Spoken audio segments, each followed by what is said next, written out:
৩০টি আসন না দেয়ায় জামায়াত বিএনপির ওপর চাপ সৃষ্টি করছে শিরোনামে ভারতের একটি সংবাদ মাধ্যমে দেয়া বিএনপি মহাসচিব মির্জা ফখরুল ইসলাম আলমগীরের বক্তব্যটি ভুলভাবে উপস্থাপিত হয়েছে বলে দাবি করেছে বিএনপির মিডিয়া সেল। এক বিবৃতিতে জানানো হয়, মির্জা ফখরুল স্পষ্টভাবে জানিয়েছেন, প্রকাশিত সাক্ষাৎকারে যে বক্তব্য তুলে ধরা হয়েছে তা তিনি বলেননি।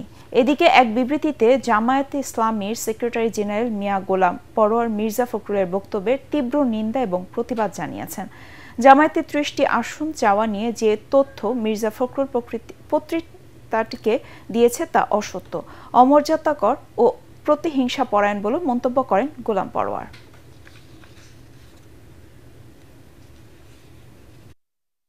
আমাদের জানা মতো এটা একটা অসত্য বক্তব্য।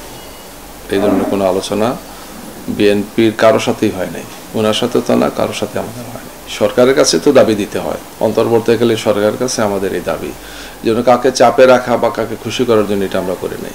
এটা আমরা জনকল্যাণেই ভেবেচিন্তেই আমরা এটা দিয়েছি। এটা শুধুমাত্র তো আমাদের দাবি না, এখন এটা একটা অর্থে বলা যায় এটা একটা জাতীয় দাবিতে পরিণত হয়েছে। আর অনেকগুলো রাজনৈতিক দল পিআর চাচ্ছে, হয়তো ফুল পিআর সবাই চাচ্ছে না, কিন্তু কোনো না কোনো ফরম্যাটে তো পিআর চাচ্ছে।